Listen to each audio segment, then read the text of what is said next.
The wind howled outside John's home, a small shelter at the edge of the human colony on the alien world Velmora. The air was dry, the sky always purple, and the nights cold enough to freeze skin. Most people stayed close to the city center, where it was safe. But not John. He liked being alone. It was past midnight when he heard the knock. Tap, tap, tap. It was soft, weak, almost like it didn't want to be heard. John stood still. He wasn't expecting anyone. He didn't have friends. He didn't want any, but the knock came again, this time slower. Then silence.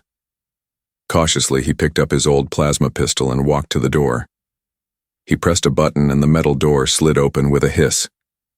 There, standing in the dim night light, was a woman. Not human. She was tall, her skin pale blue with a shimmer like moonlight. Her clothes were torn and dirty, barely covering her. Her long dark hair was messy, her face tired.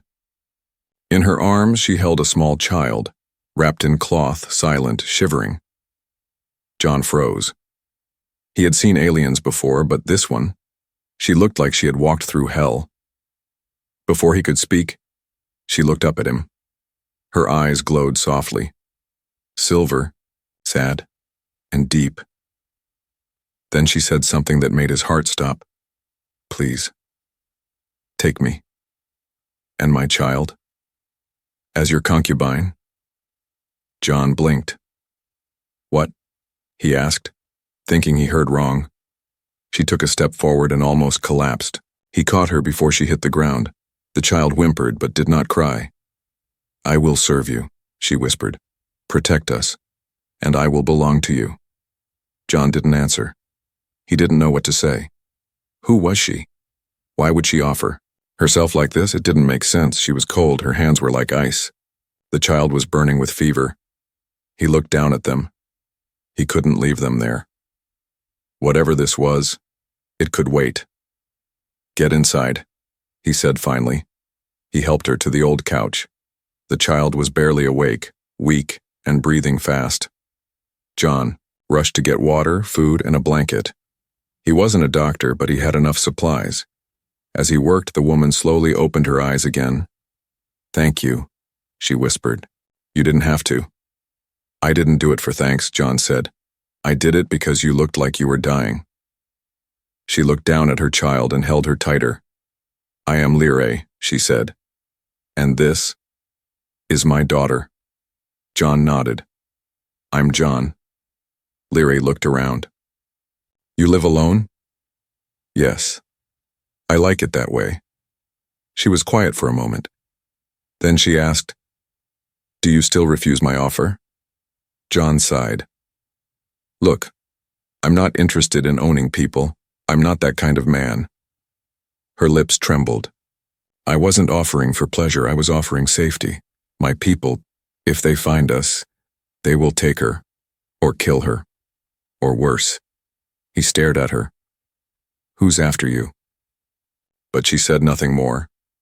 John stood up and walked toward the door. He looked out into the night.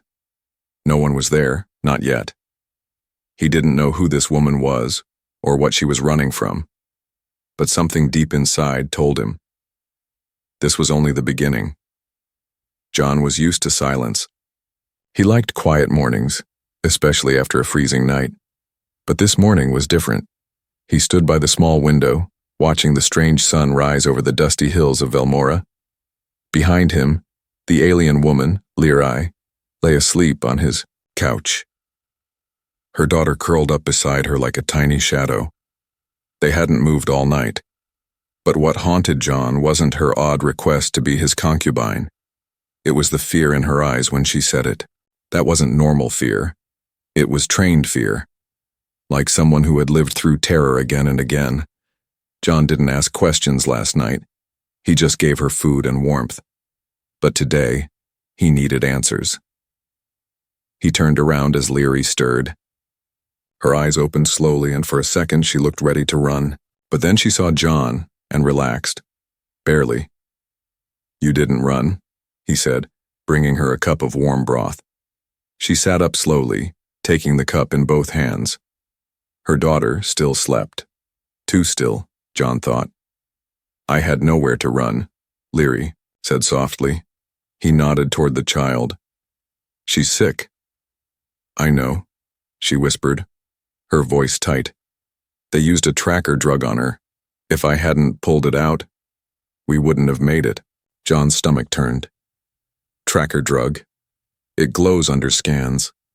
Lets them find her anywhere. She looked away. They use it on runaways. John crouched beside her. Who are they? Leary closed her eyes. The keepers of purity. My people's law enforcers. But they do more than enforce.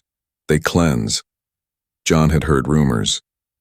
Some alien societies believed in caste purity, strict social roles where the bloodline had to stay pure.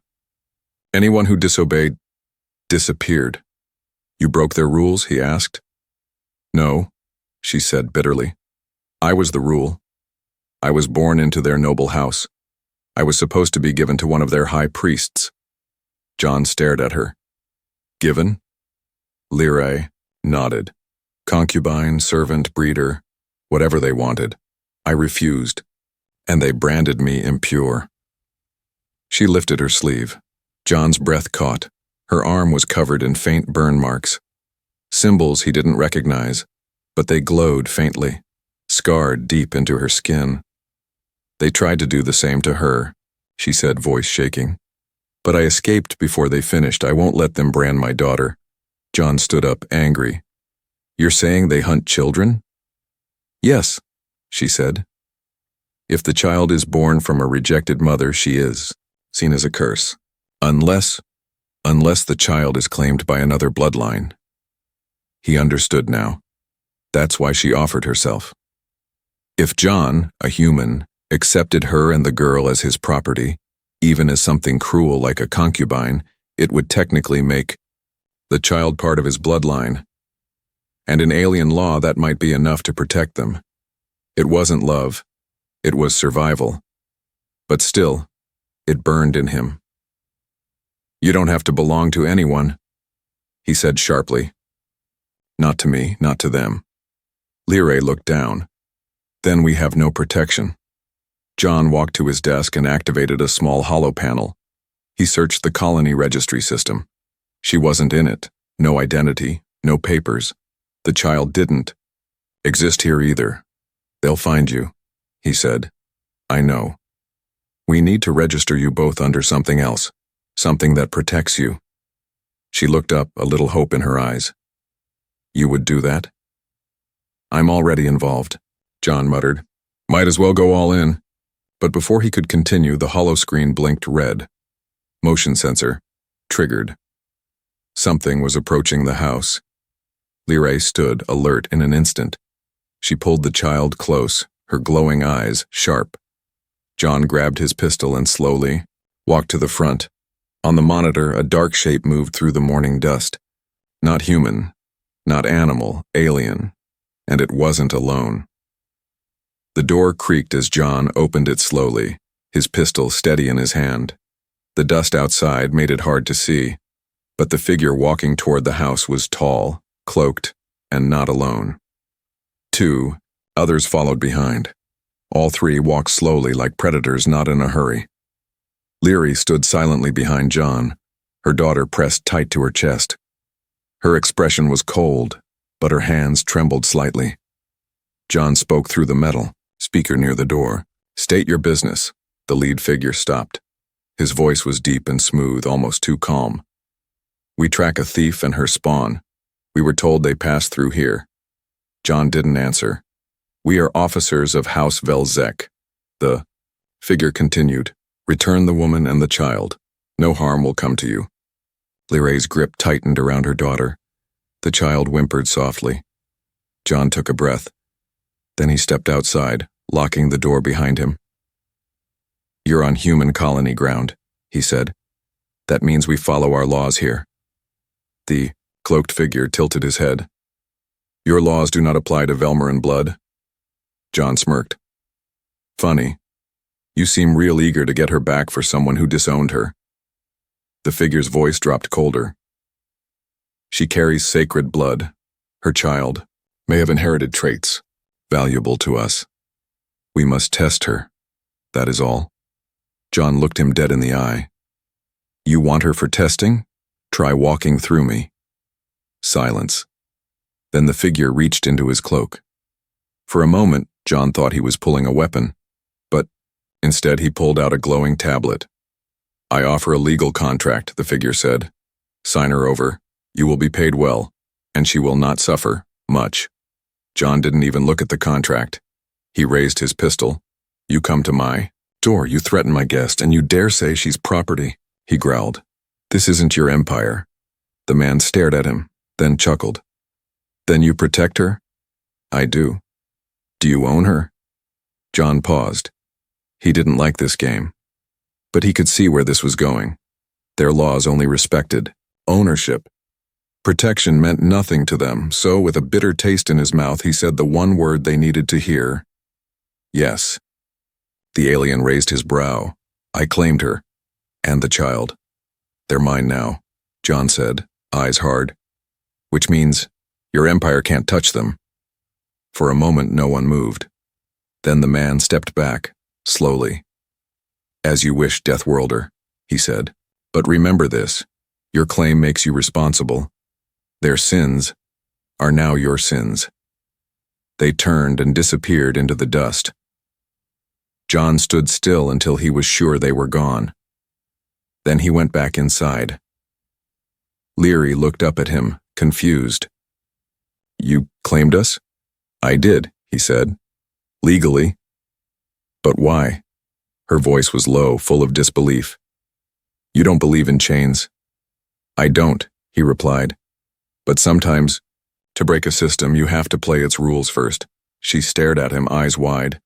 You could be punished for that. I've been punished before, he said, sitting down. Leary slowly sat next to him, the child asleep in her lap.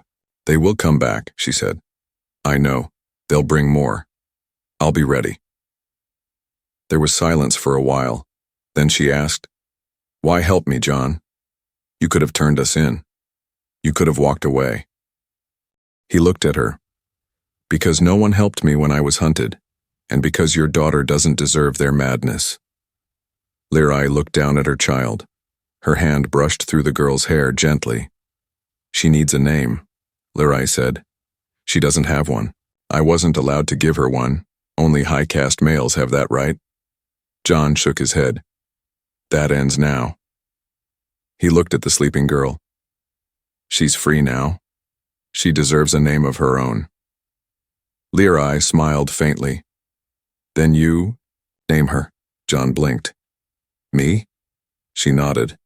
You're her protector now, and in my people's eyes, you're her father. John thought for a moment. Then he said quietly, Hope. Her name is Hope.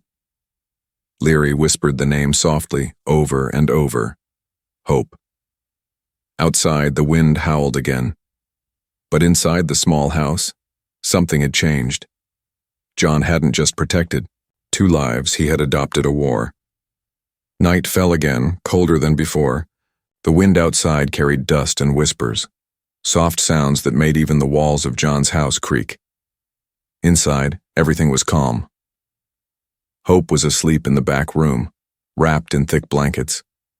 Her small chest rose and fell slowly, color returning to her cheeks.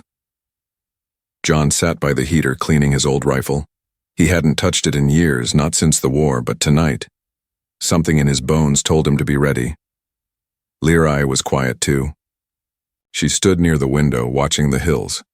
Her arms were crossed, her expression blank, but her glowing silver eyes didn't blink. John looked up. You see something? She didn't turn. No lights. That's wrong. He frowned. What? Lights? Scouts, watchers, traders. Normally I'd see someone passing by. But tonight, nothing. It's like the world is holding its breath. John stood walking beside her. He stared out the window but saw only darkness and wind. Then, just before he turned away, he saw it. A flicker, a shape, then another, moving, Without sound, low to the ground, fast, he grabbed her arm. Get the child, now. Within seconds, Lyrae rushed to the back room and scooped up Hope. John locked the doors, activated the auto turret above the roof, and checked the sensors. Nothing. That was worse than seeing something. Cloaks, he muttered. They're hiding from our scanners. Lyrae's voice shook. They're Velzek shadows. Hunters. Elite caste assassins. How many? John asked. If they sent shadows, they want us dead, she whispered. Not captured. Dead. John narrowed his eyes. Then they picked the wrong house. The attack came like a sudden storm. The front wall exploded in sparks. A bladed weapon shot through the air, smashing a metal panel near John's head. He ducked and fired back, lighting the room in blue flashes. Lyrae hid behind a crate, shielding Hope with her body. 3 alien assassins entered. Tall, armored, faces hidden behind silver masks. They didn't speak. They moved like ghosts. John rolled, grabbed a second rifle, and fired point-blank into the lead shadow. The armor cracked but didn't fall. He swore under his breath. New-gen plates. Suddenly, from the shadows, Lyrae stood up, holding a small silver rod. It extended into a glowing staff. She stepped forward. Her face was fierce. Was trained in the palace, she said. Let me show you how a concubine fights. She leapt toward the nearest assassin and swung the staff. A loud crack echoed through the room as the weapon met armor. And this time, the mask shattered. The assassin fell. John gaped. You didn't tell me you were a fighter. You didn't ask, she replied coldly, spinning the staff again. The second assassin came at her, but John caught him in the side with a clean shot. The third shadow charged toward the back room, toward Hope. John's heart stopped. No. But before the shadow reached the door, the child screamed, and something changed. A pulse of energy burst from the door frame, throwing the assassin back. He hit the wall with a sickening crack and didn't get up. Silence. Lyrae rushed into the room. John followed, eyes wide. Hope sat up, eyes glowing bright gold, her hands sparking faintly. Lyrae froze. No, that's not possible. John crouched beside her. What did she do? Lyrae's voice trembled. It's the gift of the first flame. It's forbidden. Is she dangerous? Lyrae looked down at her daughter, now sleeping again. She's more than that. She's a symbol. John looked confused. She just proved she's not a curse, Lyrae whispered. She's a miracle, and if the caste system finds out, they'll do anything to take her. John stood slowly. Then we make sure they never get her. Outside, the wind howled louder, and far off in the hills, an alien ship lit up, scanning for signals. War was coming. But now John wasn't just protecting a woman and a child. He was protecting the most powerful secret on the planet. John had seen many things in his life, wars, broken cities, dying soldiers, but he had never seen an alien noble kneel. And yet, here he was. Inside the colony's central command building, a tall noble from House Velzek stood stiffly in front of the council table, his eyes cold and proud. But his voice carried something else. Desperation. I come with an offer, the noble said. We do not wish for conflict. Return the woman and child, and your colony will receive full trade privileges for a decade. Weapons, fuel, medicine. John leaned against the wall, arms crossed. The colony commander, a woman named Arya, looked at him and then at the noble. We have rules, she said. Every being under this roof has rights, and the child is under human protection. The noble hissed. That child is dangerous. She carries a gift banned by 13 bloodlines. She must be studied and sealed. John stepped forward, calm but sharp. You mean killed? The noble smiled without warmth. You speak like a father. I am her father, John replied. The noble turned to him. A human cannot claim a child of Velmoran royal blood. It is an offense punishable by death. John shrugged. Then try it. Arya raised a hand. Enough. No threats in my room. The noble reached into his coat and placed a glowing data crystal on the table. If you give them up, you can build 5 more colonies. Your people will rise. 1 woman, 1 child, a small price. Everyone in the room turned toward John, but John didn't move. His voice was low. Do you want to know why she came to my door? Why she offered herself like an object? The noble stayed silent. Because your system, your laws, see her as trash. You made her a slave, and now you want her child so you can erase your mistake. He leaned forward. You don't want to study her. You want to bury her. The noble didn't deny it. John looked around the room. Let me make my offer. Now it was his turn to place something on the table, a ring made of alien silver. It had the royal symbol burned halfway off. She gave me this.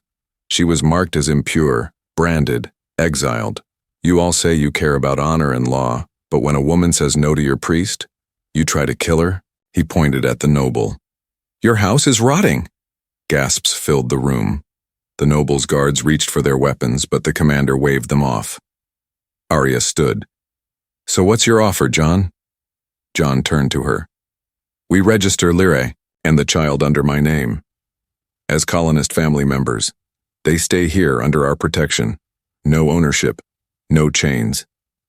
The noble growled. That's against tradition. It's not against our law, Arya said. The noble took a breath, trying to stay calm. If you do this, you declare war against a royal house. John smiled. Then tell your empire, a human declared war on their hatred. Later that night, back at John's house, Lyrae sat on the edge of the bed, her hands shaking. You defied a noble house. For me, she said. John nodded. They made the deal. We broke it. She stared at him. They'll come for us. They already did, he replied, and they failed. Lyrae looked at Hope, who was drawing on the wall with chalk, smiling like any child. She's not just powerful, Lyrae said softly. She's dangerous. Even I don't know how far her abilities will grow. Then we teach her, John said. Like any parent would. Lyrae smiled gently. You say that so easily. John met her eyes. You offered yourself as a concubine to survive. But you're more than that. You're a fighter, a mother, and you still stood when they tried to crush you. She didn't answer, but for the first time, her eyes filled with quiet strength instead of fear. You know, she said softly, in my people's old stories, the concubine who was chosen always ends up changing the bloodline she enters. John laughed once. Then I guess we just rewrote your empire's ending. Outside, in the dark hills of Velmora, a shadow ship lifted into the air and left without a word. But deep inside its hull, messages were being sent, and far away, behind, stars and broken crowns. The High Throne had heard what John did, and they were furious. It was raining. Not heavy rain. Velmoran skies never did that. Just a strange soft mist that floated like ghosts through the colony walls. Everything was quiet, even the machines. Inside John's home, the silence was broken by a sound that didn't belong. Laughter. It was light, soft, sweet. John froze in the middle of loading his rifle. It came again, from the back room. He walked slowly and peeked in. There, sitting on the floor, was the little girl, her pale hands glowing faintly, drawing shapes in the air. The light sparkled like golden smoke, curling into birds, suns, and flowers that floated around her head, and she was laughing. Lyrae knelt nearby, stunned but smiling. She's never done this before, she whispered. John crouched. She's not afraid? No, Lyrae said. She feels safe. Hope looked up at them, her silver eyes shining. I like this place, she said clearly. It's warm. John blinked. She talks now. She's been listening all along, Lyrae replied. But she only speaks when she feels real, when she believes she exists. Hope looked down. They used to say I was nothing, that I was wrong. John sat on the floor beside her. You're not wrong, kid. You're everything they're afraid of. She looked at him carefully. You protect me, even when they said you'd die for it. I would, he said simply. Hope reached out and touched his chest. Then you are my father.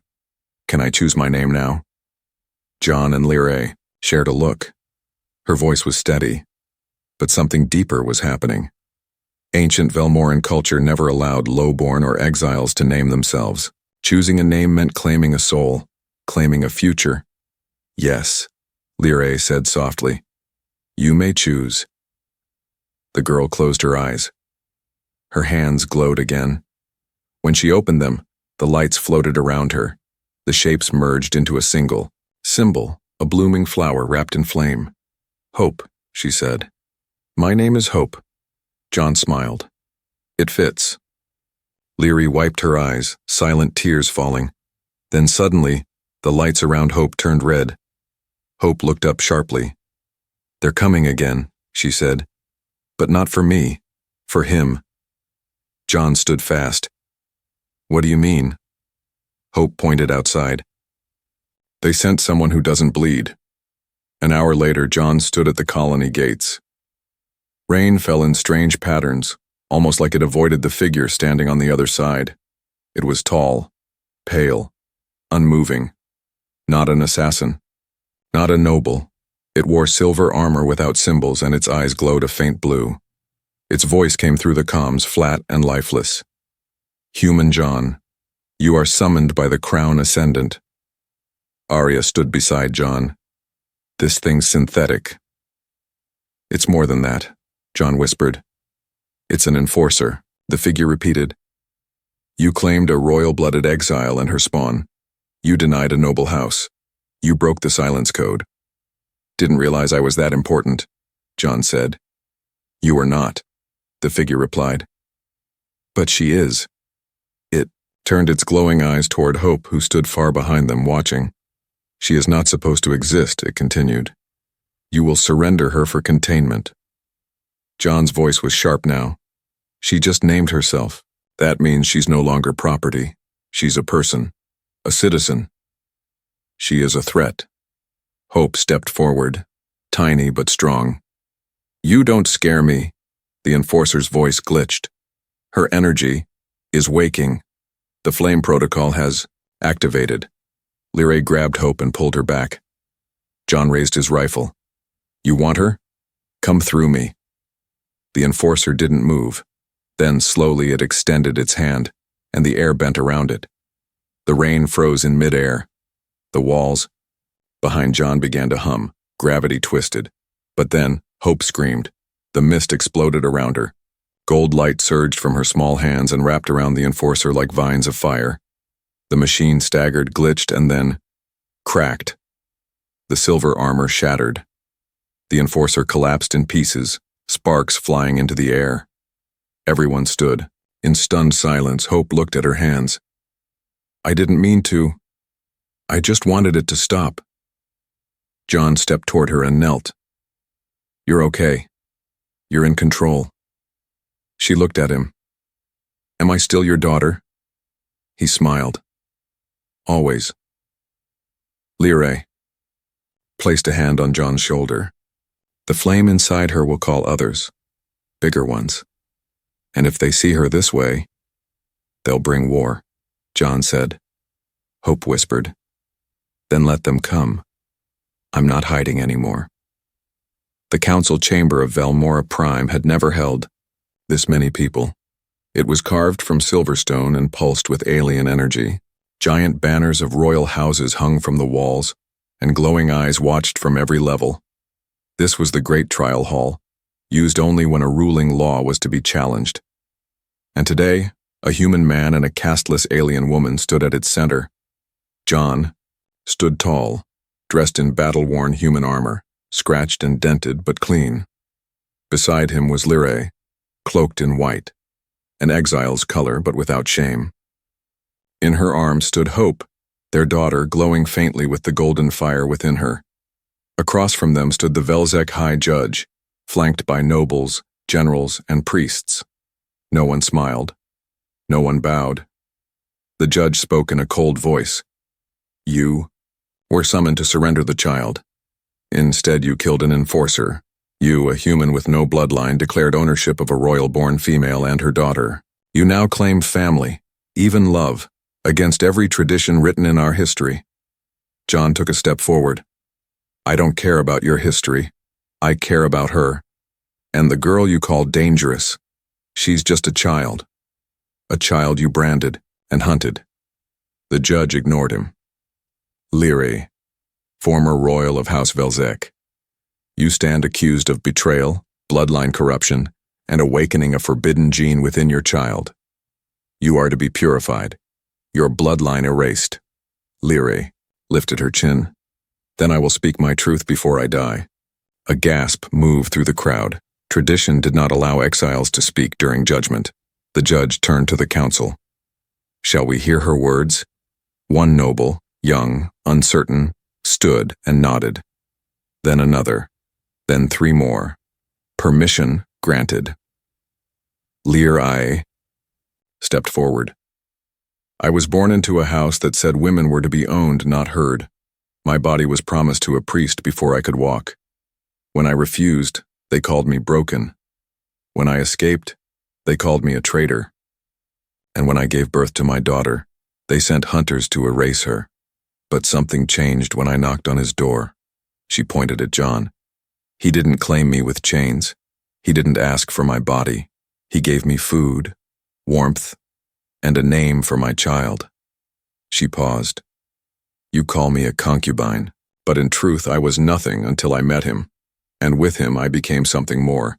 I became a mother, I became a fighter, I became free. A murmur ran through the crowd. Whispers, confusion, some approval. But the high judge slammed his staff down. The child still bears a forbidden flame. That gift was sealed for a reason. It brings war. Hope stepped forward now. She was small. Her voice was not loud, but her words were clear. You sealed the gift because it scared you, not because it was wrong. The room fell silent. Hope lifted her hand.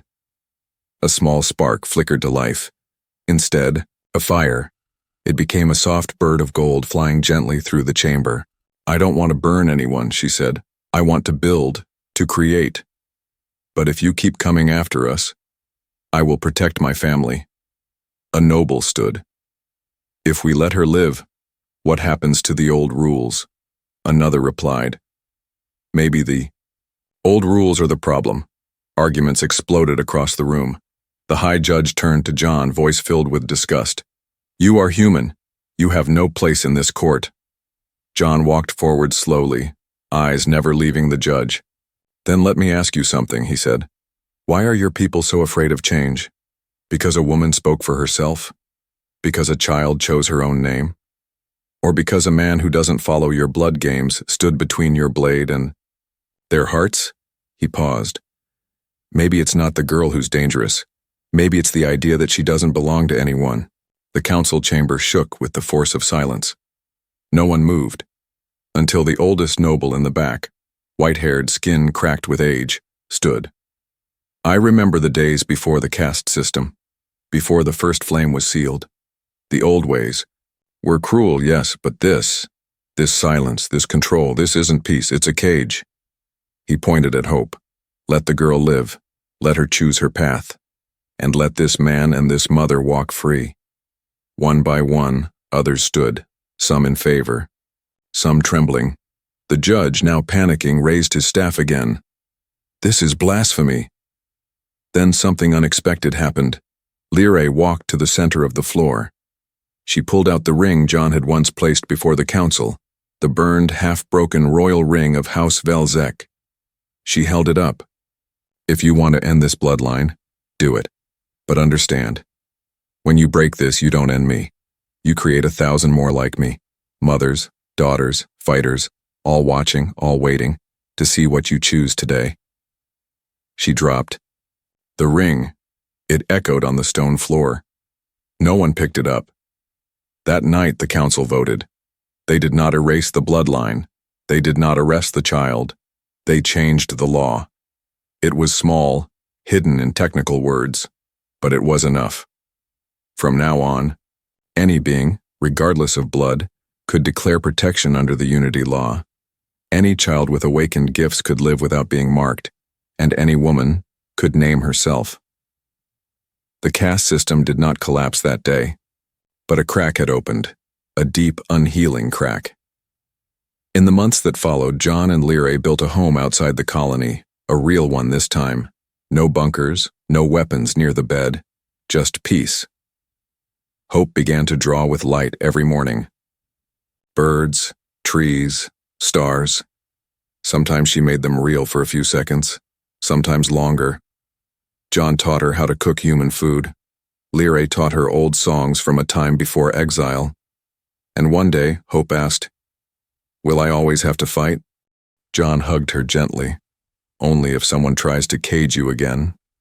Lyra smiled. "And next time, they won't even get close." Final message to the audience, narrator style. She came to his door with chains around her future. She offered herself as something less than human, but he didn't see a slave. He saw a mother. And now the girl they tried to erase walks free, under 2 sons, with a name of her own. Her name is Hope, and she's just getting started.